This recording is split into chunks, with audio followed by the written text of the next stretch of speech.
السلام علیکم۔ ویڈیو کو لائک کریں، راہ نجات پلس چینل کو سبسکرائب کریں، ساتھ میں بیل آئیکن ضرور دبا دیں تاکہ آنے والی ویڈیو کی نوٹیفیکیشن آپ کو ملتی رہے۔ آئیے آج کے اس عظیم الشان سنی اجتماع سے خطاب کرنے کے لیے آپ کے اور ہمارے ہر دل عزیز خطیب آل رسول حضرت مولانا الحاج سید محمد امین القادری صاحب قبلہ کا ہم استقبال کرتے ہیں۔ نعرہ تکبیر، نعرہ رسالت، نعرہ حیدری، نعرہ حیدری، علماء اہل سنت، نعرہ رسالت۔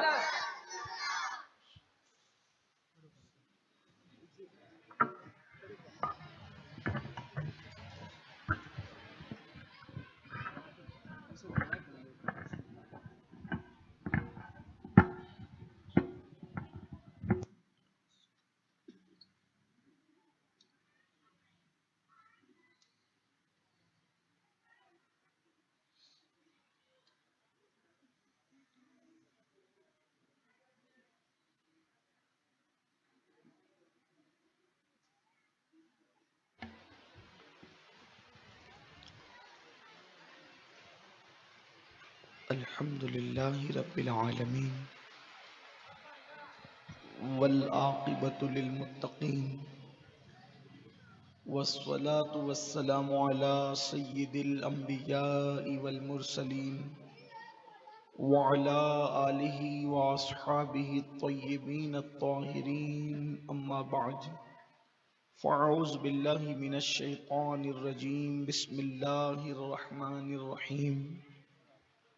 والتین والزیتون وطور سینین وہذا البلد الامین لقد خلقنا الانسان فی احسن تقویم ثم رددناہ اسفل سافلین، صدق اللہ العظیم۔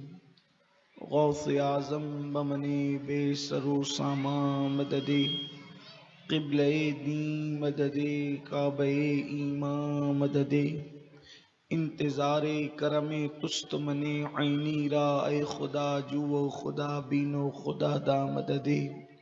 بگرداب بلا افتاد کشتی، ضعیفانو شکستہ رات و پشتی، بحق کے خواجہ عثمان ہارون، مدد کن یا معین الدین چشتی، مدد کن یا معین الدین چشتی، مدد کن یا معین الدین چشتی۔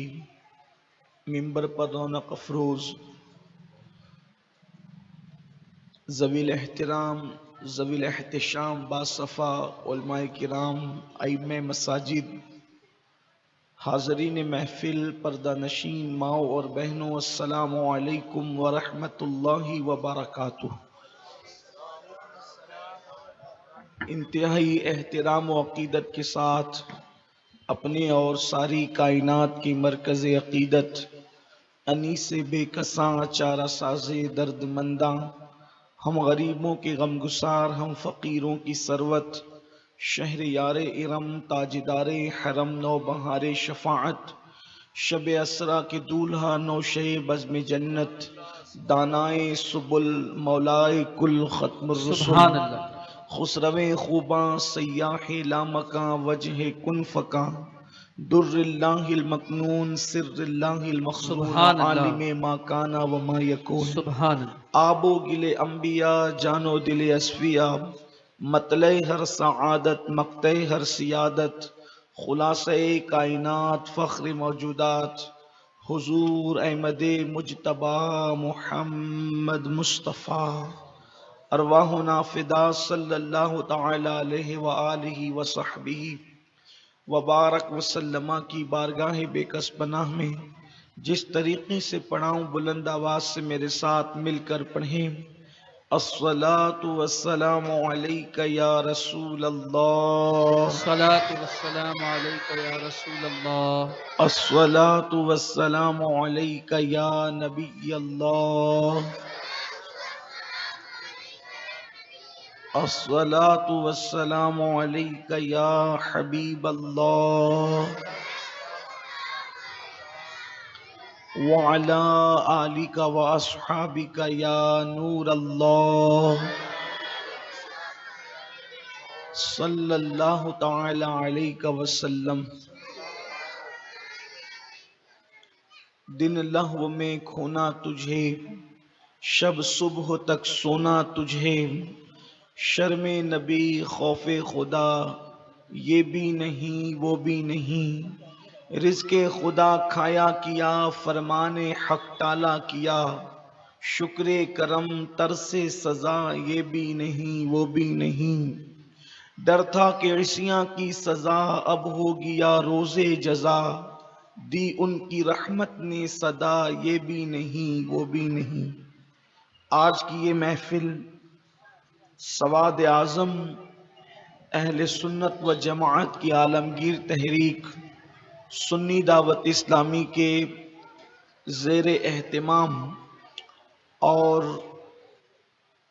ادارہ علامہ حامد رضا کے نوجوانوں کے انصرام سے یہ محفل منعقد ہوئی ہے، اور تقریباً کم و بیش 2 سال کا عرصہ بیت گیا کہ ہمارے شہر مالیگاؤں میں دینی محافل جس طریقے سے تجھ کو احتشام کے ساتھ محلوں میں چوک چوراہوں پر منعقد ہوتی تھی، وہ بیماری کی وجہ سے موقوف، اور الحمدللہ آج پھر ہمیں ایک مرتبہ ذکر رسول صلی اللہ علیہ وآلہ وسلم کی محفل سجانے کا موقع اللہ تبارک و تعالیٰ نے عطا کیا، جس پر ہم اللہ تبارک و تعالیٰ کی بارگاہ میں بے شمار مرتبہ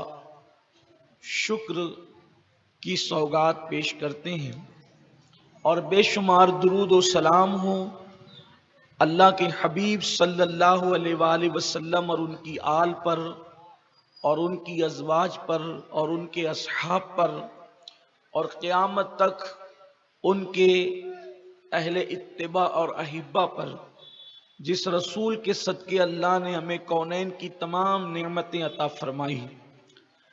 چونکہ جب دینی محافل کا انعقاد موقوف ہو جائے، اس کا مطلب یہ ہے کہ بیٹری چارج ہونا اگر بند ہو جائے تو موبائل نے تو کام کرنا بند ہی کر دینا ہے۔ ایسے یہ جو محافل ہے وہ ہمارے دل کی روحانی بیٹری کو چارج کرتی ہے۔ تو جب محافل موقوف ہوئی تو بہت ساری برائیوں نے جنم لینا شروع کیا اور غفلت بڑھتی گئی۔ حالانکہ مسجدوں کے اندر محافلیں ہوتی رہی، لیکن وہ طبقہ جو دین سے دور ہے اس نے مسجدوں میں آنا کب ہے؟ جو مسجدوں میں آتے ہیں وہ تو ہیں ہی بیچارے دیندار پہلے سے۔ تو عام طور پر دعوت کے جو اصل مقامات ہیں وہ تو گناہوں کے اڈے ہیں، نیکیوں کے مقامات پر دعوت کا کیا کام ہو سکتا تھا؟ لیکن بہرحال تو اب شہر کے اندر جو بڑھتی ہوئی برائیاں اور جرائم ہے اس کے خاتمے کے لیے ہم سب کو کوشش اور محنت کرنی ہے۔ آج کا جو عنوان ہے فکر اقبال میں، اقبال کی فکر میں مسلم نوجوانوں کا تعارف، کہ کیا تعارف ہے مسلم جوانوں کا، اس لیے کہ مسلم امہ میں نوجوانوں کا جو کردار ہے، ان کی جو ذمہ داریاں ہیں، اس پر گفتگو ہونا ہے۔ لیکن آج کا جو عنوان ہے ایک تعارفی عنوان ہے کہ مسلم جوان کہتے کسے ہیں اور وہ ہوتا کیا ہے۔ اس لیے کہ جو انسان ہے اس کی 2 شکلیں ہیں، انسان کی 2 شکلیں ہیں۔ ایک انسان کی جو ہے وہ جسمانی شکل ہے، ایک انسان کی جسمانی شکل ہے، ایک جسمانی انسان ہے اور ایک ایمانی انسان ہے۔ جو جسمانی انسان ہے وہ اوروں کی طرح جو دنیا میں دوسرے انسان بستے ہیں ان انسانوں کی طرح جو جسمانی انسان ہے وہ لوگ کھاتے ہیں وہ بھی کھاتا ہے، لوگ پیتے ہیں وہ بھی پیتا ہے، لوگ سوتے ہیں وہ بھی سوتا ہے، لوگ بازار جاتے ہیں وہ بھی بازار جاتا ہے۔ یہ جسمانی انسان ہے جس میں ہم لوگوں کے ساتھ مشترک ہے، اشتراک ہے، ہم لوگوں کی طرح لوگوں کے برابر ہے۔ جو جسمانی انسان ہے، لوگ بازار جائیں ہم بھی جائیں، لوگ اسکول جائیں ہم بھی جائیں، لوگ کالج جائیں ہم بھی جائیں، لوگ شادی بیاہ کریں ہم بھی کریں، یہ جسمانی انسان ہے۔ لیکن ایک ایمانی انسان ہے جو اتنا بلند ہے کہ اللہ اکبر، لوگ بھی چلتے ہیں اور ہم بھی چلتے ہیں، لیکن جسمانی انسان چلتا ہے تو اپنی طبیعت کے مطابق چلتا ہے، اور ایمانی انسان چلتا ہے تو قرآن مقدس کے قانون کے مطابق نظریں جھکا کر عاجزی کے ساتھ چلتا ہے۔ یہ ایمانی انسان ہے۔ اسی طریقے سے لوگ بازار جاتے ہیں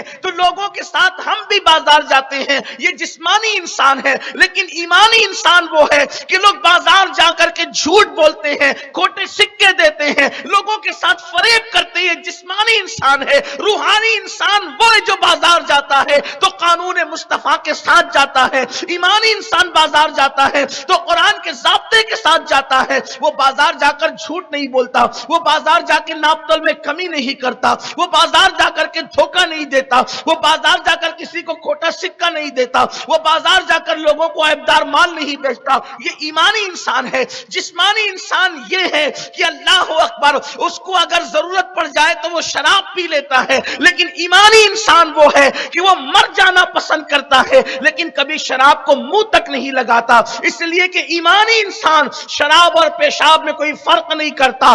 جو قوم پیشاب کے چھینٹوں کو اپنے پیروں سے، پیشاب کے چھینٹوں سے اپنے پیروں کو بچاتی ہو، وہ قوم پیشاب کی طرح نجس شراب سے اپنے منہ کو کس طریقے سے گندا کر سکتی ہے۔ اس کی وجہ یہ ہے کہ ہم جب پیشاب اپنے پیروں پر نہیں آنے دیتے تو پیشاب کی طرح نجس شراب ہم اپنے منہ تک کیسے آنے دیں گے؟ یہ ایمانی انسان ہے۔ یہ الگ بات ہے جسمانی انسان اور ایمانی انسان کی تخصیص اور اس کے اندر کیا فرق ہے، انشاءاللہ پھر یہ کبھی کسی موقع پہ بیان کیا جائے گا۔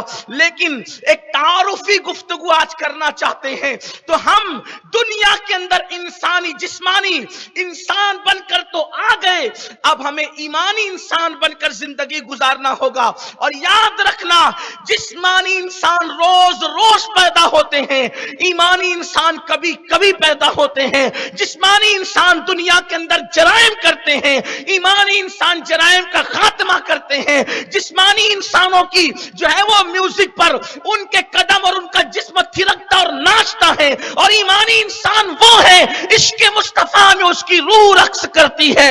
جسمانی انسان وہ ہے کہ مرنے کے بعد وہ گمنام ہو جاتا ہے، ایمانی انسان وہ ہے جو مرنے کے بعد بھی زندہ رہتا ہے۔ اللہ اکبر، ایمانی انسان کا بڑا مقام ہے، اس لیے ہمیں ایمانی انسان بننا ہوگا، ہمیں ایمان کی طرف آنا ہوگا، ہمیں قرآن کی طرف آنا ہوگا۔ آج یہ قرآن مقدس جوانوں کی اور جوان کی ذمہ داری کیا بیان کرتا ہے، جوانی کی اہمیت کیا ہے۔ قرآن کہتا ہے والتین والزیتون وطور سینین وہذا کی قسم، تین کی قسم یعنی انجیر کی قسم، زیتون کی قسم، طور سینا کی قسم اور امن والے شہر کی قسم۔ یہ اس کا لغوی ترجمہ ہے، انجیر کی قسم، زیتون کی قسم، طور سینا کی قسم، شہر امین کی قسم۔ لیکن اگر اس کے بیک گراؤنڈ میں جائیں تو آپ کو پتا چلے گا کہ یہ تین یعنی انجیر اور زیتون اور طور سینا اور بلد امین، اس کی قسم اللہ نے کیوں اٹھائی؟ بڑی معذرت کے ساتھ اگر آپ کا ذوق سلامت ہے تو آپ غور کریں، اگر آج بھی کوئی عالم کہے کہ زیتون کی قسم اور انجیر کی قسم میں سچ بول رہا ہوں تو لوگ اس کا مذاق اڑائیں گے۔ تو جب انسان اگر انجیر اور زیتون کی قسم یاد کرے، اٹھائے، کھائے تو لوگ اس کا مذاق اڑائیں، تو آخر یہ انجیر اور زیتون اتنے قیمتی کیسے ہو گئے کہ اللہ تبارک و تعالی اس کی قسم اٹھا کتنی اہم چیز ہے، جہاں اللہ کا نبی پیدا ہوتا ہے اللہ اس جگہ کی قسم کی کو یاد فرماتا ہے۔ اللہ اکبر، ولادت گاہ ابراہیم کی قسم، ولادت گاہ عیسیٰ کی قسم، ولادت گاہ موسیٰ کی قسم، ولادت گاہ محمد الرسول اللہ کی قسم۔ اس سے میلاد کی اہمیت پتا چلی۔ آپ اٹھا کر کے 1450 سالہ تفسیر کا ذخیرہ دیکھ لے کہ بیک گراؤنڈ کیا ہے، اور پھر سوچو یہ 4 قسمیں اٹھا کر کے میرا اللہ اب بتا رہے لقد خلقنا الانسان فی احسن تقویم، ہم نے انسان کو اچھی صورت پر پیدا کیا۔ مفسرین فرماتے ہیں لقد خلقنا الانسان فی احسن تقویم سے مراد انسان کی جوانی ہے، اس لیے کہ آگے پھر کہہ دیا گیا ثم رددناہ اسفل سافلین، اور پھر ہم نے انسان کو بڑھاپے کے گڑھے میں ڈھکیل دیا، انسان کو ہم نے کمزوری کے گڑھے میں ڈھکیل دیا۔ اس کی ایک تفسیر یہ بھی ہے۔ اب آپ مجھے بتائیں اللہ اکبر، 4 قسمیں اٹھا کر کے جس جوانی کے حسن کو بیان کیا جا رہا ہے، اس لیے کہ اللہ اکبر جوانی بہت خوبصورت چیز ہے، اللہ کے نزدیک جوانوں کی بھی اہمیت ہے اور جوانی کی بھی اہمیت ہے۔ اللہ کے نزدیک جوانوں کی اہمیت کیا ہے؟ دیکھو انسان کسی بھی عمر میں مرے گا، لیکن جب جنت میں داخل کیا جائے گا، یعنی کوئی 70 سال کی عمر میں مرا، کوئی 100 سال کی عمر میں مرا، کوئی 500 سال کی عمر میں بھی مرا، لیکن جب جنت میں جائے گا تو 35 سال کی عمر میں بالکل کڑیل جوان جنت میں جائے گا۔ اس لیے کہ جنت میں اللہ کا دیدار ہونا ہے، تو اللہ رب العزت کو یہ پسند ہے جب میرا بندہ میرا دیدار کرے تو اس کے چہرے پہ بڑھاپے کی جھریاں نہ ہو، بلکہ اس کے چہرے پہ جوانی کا شباب موجود ہو، اور بندہ اللہ سے ملاقات کرے تو حالت جوانی میں۔ اسی لیے اللہ کو جوانی پسند، جوانوں کی عبادت پسند۔ اور پھر دیکھیں اللہ اکبر، جوانی بڑی اہم چیز ہے، لیکن اس کی طرف اب ہم بعد میں آئیں گے۔ لیکن آج جو تعارفی گفتگو ہونا ہے، یہ جوانی کیا ہے؟ جوانی لوگ سمجھتے ہیں آوارگی کے لیے ہے، عیاشی کے لیے ہے۔ یاد رکھنا کائنات میں جو بھی انقلاب پیدا ہوا وہ جوانوں نے بپا کیا۔ مثال کے طور پہ آپ دیکھیں اللہ اکبر، جوانی کی شروعات ہو جاتی ہے تقریباً 12-13 سال سے جوانی کی شروعات ہو جاتی ہے۔ پھر آپ دیکھیں بدر کے اندر پہلے جانے والا کوئی بوڑھا نہیں تھا، بدر میں پہلے کودنے والا جسے دنیا علی کہتی ہے جوان تھے۔ اسی طریقے سے آپ دیکھیں احد کے میدان کے اندر 35 کافروں کو مارنے والا جو ہے وہ کوئی بوڑھا نہیں تھا، جوان تھا جسے دنیا علی کہتے ہیں، اور وہ بھی ایسا جوان تھا جس کے بارے میں آقا نے فرمایا لا فتح الا علی، لا سیف الا ذوالفقار، علی کی طرح کوئی جوان نہیں ہے اور ذوالفقار کی طرح کوئی تلوار نہیں ہے۔ میرے آقا علیہ الصلوۃ والتسلیم کے پیارے دیوانوں، بدر کے فاتحین جوان ہے، احد کے فاتحین جوان ہے، خندق کھودنے والے جوان ہیں، خیبر پہ حملہ کرنے والے جوان ہیں، زمانے میں انقلاب بپا کرنے والے جوان ہیں، حضرت معاذ بن جبل کو یمن کا قاضی بنایا وہ جوان ہے۔ 33 سال کی عمر میں جناب معاذ بن جبل کا انتقال ہو گیا، آپ دنیا سے تشریف لے گئے۔ ظاہر سی بات ہے جب آپ نے اللہ اکبر جو ہے وہ قاضی آپ کو بنایا گیا ہوگا یمن کا، تو اس وقت آپ کی عمر کتنی چھوٹی رہی ہوگی۔ اسی طریقے سے آپ دیکھیں اللہ اکبر، حضرت سعد ابن ابی وقاص فرماتے ہیں کہ احد کے میدان میں کئی کمانیں مجھ سے ٹوٹ گئی اور میں نے جی بھر کر لوگوں پہ حملہ کیا، اور حضور وہ تیر اٹھا کر دیتے تھے اور کہتے تھے فدا کا امی بابی یا سعد، اے سعد تجھ پر میرے ماں باپ قربان، تیرا نشانہ کبھی خطا نہ کرے۔ اور حضور علیہ السلام پہ آنے والے تیر کو جو اپنے سینے پہ لے رہا تھا وہ کوئی بوڑھا نہیں تھا، وہ سعد ابن ابی وقاص جوان تھے۔ لوگوں نے پوچھا آپ کی عمر کتنی تھی؟ تو کہا ابھی تک میرے داڑھی کے بال بھی نہیں نکلے تھے، ایسی جوانی تھی۔ آپ اندازہ فرمائیں اسی طرح سے تاریخ کبیر لکھنے والا، گنبد خضرا کے سائے میں بیٹھ کر تاریخ کبیر لکھنے والا اللہ اکبر، جس نے چاند کی روشنی میں تاریخ کبیر لکھ کر کے امت مسلمہ پہ احسان کیا ہے، کہنے والوں نے کہا ہے کہ اگر کوئی 30,000 احادیث کی کتابیں بھی لکھ لے تو وہ تاریخ کبیر سے کبھی جو ہے وہ بے نیاز نہیں ہو سکتا۔ تاریخ کبیر کے مصنف کو امام بخاری کہتے ہیں، اور اس وقت جو انہوں نے کتاب لکھی تو اس وقت تو آپ کی عمر 18 سال سے زیادہ کی نہیں نہیں تھی، یعنی عین شباب کا عالم تھا۔ میرے آقا صلی اللہ علیہ وسلم کے پیارے دیوانوں، گویا کہ یہ جوانی کی عمر لوگوں نے اللہ کی راہ میں لگائی، نیکی کی راہ میں لگائی، انقلاب جوانوں سے آیا، اور پھر جوانی اللہ کو اتنی پسند ہے کہ اللہ نے اپنے محبوب پہ بڑھاپا طاری نہیں فرمایا۔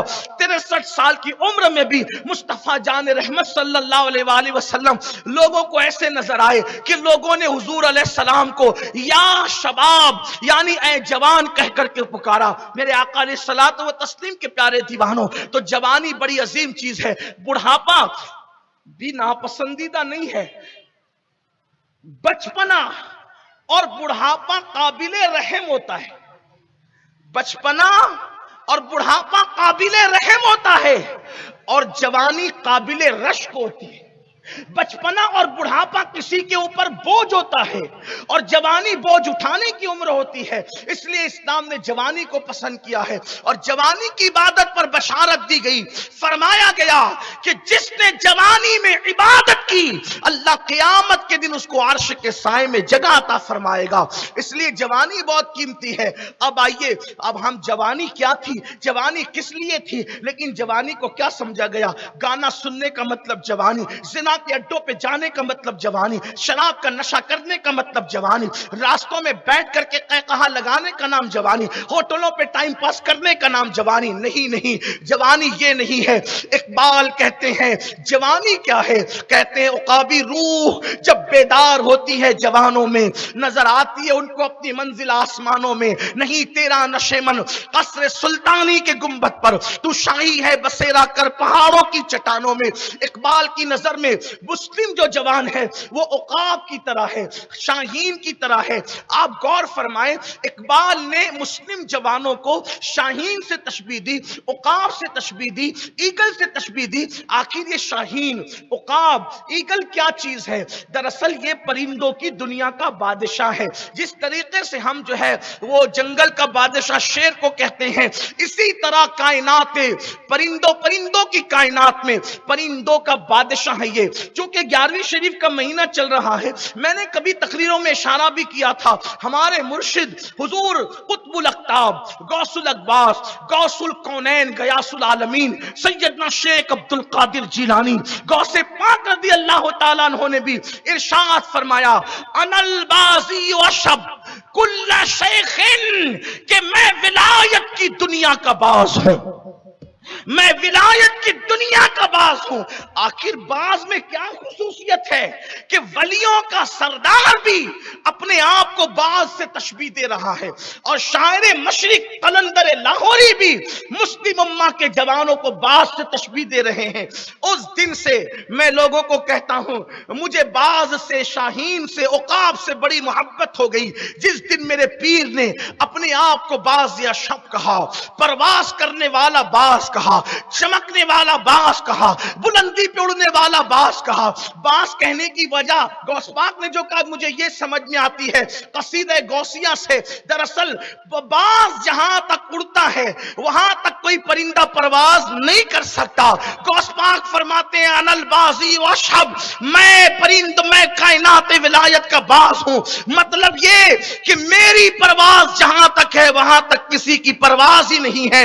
ارشاد فرماتے ہیں جب میں نے ولایت کی دنیا میں سفر شروع کیا تو میں جہاں گیا وہاں میرا ہم سفر کوئی نہیں تھا، وہاں میرا ہم سفر کوئی تھا تو وہ نور محمدی تھا، مصطفیٰ جان رحمت کا نور تھا، ان کے علاوہ کوئی میرے ساتھ نہ چل سکا۔ یہ ہے سرکار غوثیت مآب نے۔ تو بہرحال باز کیا ہوتا ہے، شاہین کیا ہوتا ہے؟ دراصل یہ ہوا، ڈاکٹر اقبال نے بلوچستان کے سفر میں یا وہاں کے قیام میں باز کا بہت گہرائی سے مشاہدہ کیا، مطالعہ کیا، اور پھر ایک مسلم جوان کو انہوں نے باز سے تشبیہ دی۔ تھوڑی سی چونکہ وقت یہاں پر ہمارا اب مختصر رہے تو اس درمیان میں جلدی اپنی بات مکمل کروں، بہت دھیان سے سننا میری قوم کے جوانوں۔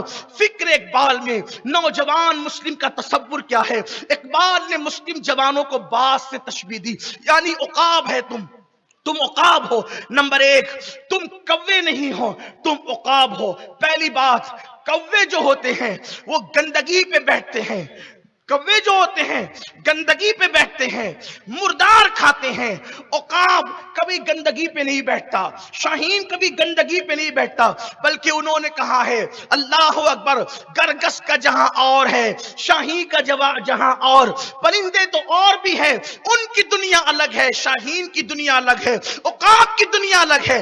کوا گندگی پہ بیٹھتا ہے، شاہین کبھی گندگی پہ نہیں بیٹھتا۔ تو مسلم جوانوں کو اقبال پیغام دے رہے ہیں، تو گناہوں کی گندگی پہ بیٹھنے کے لیے نہیں ہے، بلکہ تو نیکیوں کی خوشبو پر بیٹھنے کے لیے ہے۔ اللہ اکبر، روڈ چوک اور چوراہوں پر ٹائم پاس کرنے کے لیے دوسرے بیٹھتے ہیں، تو نہیں بیٹھتا۔ تیرا تو گھر سے نکلنے کا بھی مقصد ہوتا ہے، تیرا تو کسی سے ملنے کا بھی مقصد ہوتا ہے۔ مسلم جوان اپنے وقت کو صحیح استعمال کرتا ہے، ٹائم کا صحیح یوٹیلائز کرنا اگر کسی سے سیکھنا ہے تو مسلمانوں سے کوئی سیکھے۔ یہ کل تک کے ماحول تھے، آج تو کسی کو ٹائم کی اہمیت ہی نہیں پتا ہے، جہاں چاہے بیٹھ گئے، جہاں چاہے اٹھ گئے، جس کے ساتھ چاہے بیٹھ گئے۔ یاد رکھنا، امام غزالی رحمت اللہ علیہ فرماتے ہیں کہ میرے استاد نے مجھے جو نصیحت کی تھی ان میں سے ایک نصیحت یہ تھی کہ وقت تو دو دھاری تلوار ہے، اگر تو نے اس کا صحیح استعمال نہیں کیا تو یہ تجھے کاٹ کر کے رکھ دے گا۔ میرے آقا علیہ الصلوۃ والتسلیم کے پیارے دیوانوں اور اے میری قوم کے جوانوں، تم عقاب ہو، عقاب، تم کوے نہیں ہو، تم کہیں بھی نہ بیٹھا کرو، تم کہیں بھی نہ اٹھا کرو۔ کوڑیاں کھیلی جا رہی تم وہاں بیٹھ جاتے ہو، تاش کے پتے کھیلے جا رہے تم وہاں بیٹھ جاتے ہو، اگرچہ تم کھیلتے نہیں لیکن وہاں بیٹھنا تمہاری شایان شان نہیں۔ آپ کہیں گے کیوں نہیں؟ میں کہتا ہوں مسلمان دنیا کا وہ وی آئی پی پلس طبقہ ہے کہ دنیا کا کوئی بادشاہ، کوئی تاجدار اس کا مقابلہ نہیں کر سکتا۔ کیوں؟ اس لیے کہ خدا جس سے مخاطب ہوتا ہو اور خدا جسے یا ایھا الذین آمنو کا لقب عطا کرتا ہو، اس کے مقابل کوئی ہو سکتا ہے، اس کی برابری کوئی کر سکتا ہے۔ یاد رکھنا، کسی مفکر نے کہا تھا انسان جب تک اپنی قدر خود نہیں کرتا اس وقت تک کہ کائنات اس کی قدر نہیں کرتی۔ مسلمانوں اپنی قدر کرنا سیکھ جاؤ۔ قرآن مقدس میں کم و بیش 82 مقام پر اللہ نے نبی کے غلاموں کو یا ایھا الذین آمنو کا لقب عطا کیا۔ قوم موسیٰ کو یہ لقب نہ ملا، قوم عیسیٰ کو یہ لقب نہ ملا، قوم ابراہیم کو یہ لقب نہ ملا۔ اگر یہ لقب ملا ہے تو محبوب کی امت کو ملا ہے۔ خدا تمہیں ایمان والا کہہ کر پکارے۔ ایک بات آپ سے کہوں، اگر کوئی کسی کو مولانا کہہ کر کے پکارے، کوئی بڑا، تو اس کے علم میں شک کیا ہے؟ اس کے علم میں شک کیا ہے؟ کوئی بڑا کسی کو محقق کہہ کے پکارے تو اس کے محقق ہونے میں شک کیا ہے؟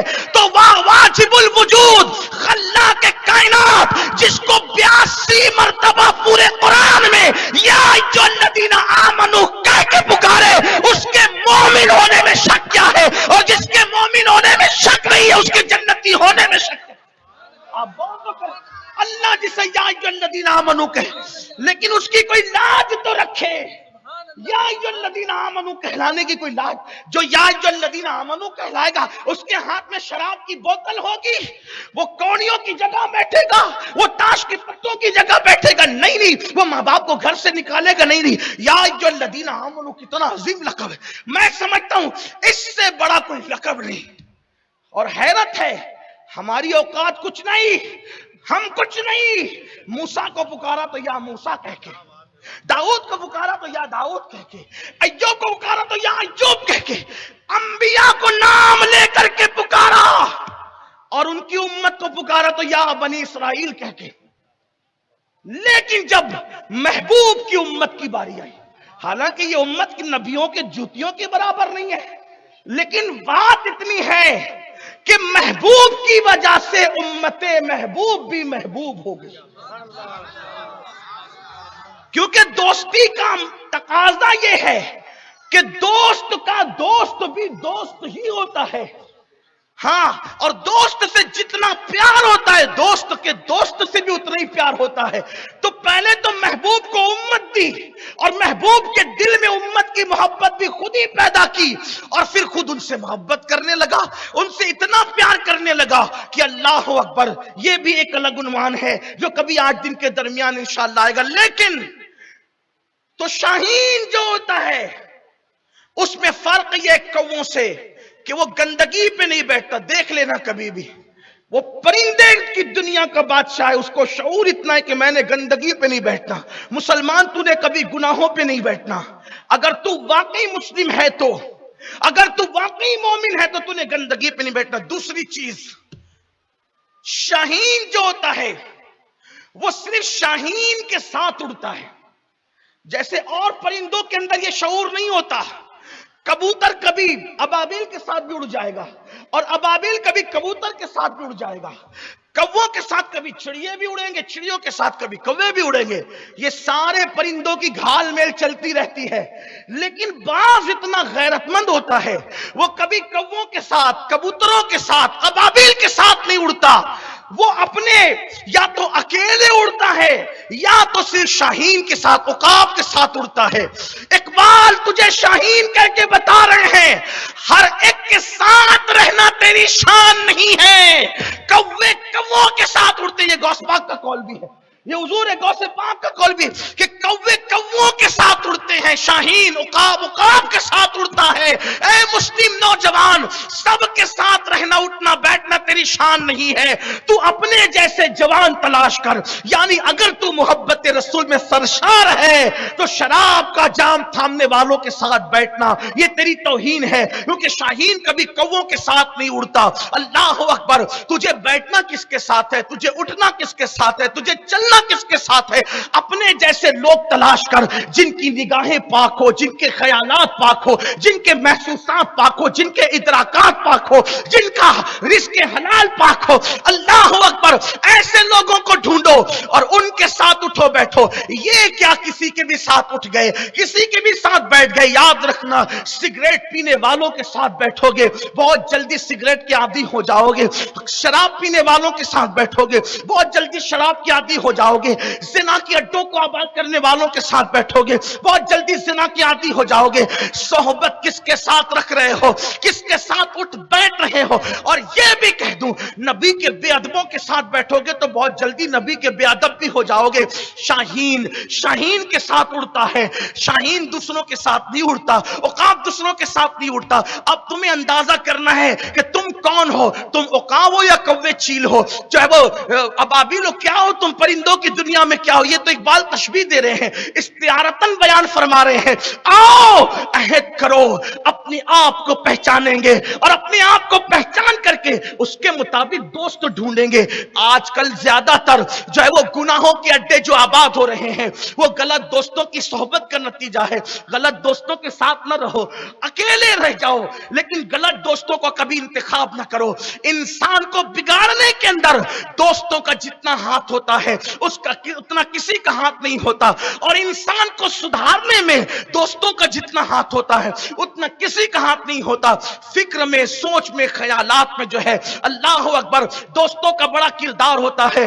اس لیے انتخاب کرو کس کے ساتھ رہنا ہے، پاک خیالات والوں کے ساتھ، پاک نگاہ والوں کے ساتھ، تقوی اور پرہیزگاری والوں کے ساتھ آپ کو صحبت اختیار کرنی ہے۔ تیسری چیز، عقاب جو ہوتا ہے وہ کسی کا کیا ہوا شکار نہیں کھاتا، وہ کبھی مردار نہیں کھاتا، وہ بھوکا رہے گا مگر کبھی مردار نہیں کھائے گا۔ یعنی کسی کا شکار وہ خود شکار کرے گا، وہ خود شکار کرے گا اور وہ خود کھائے گا۔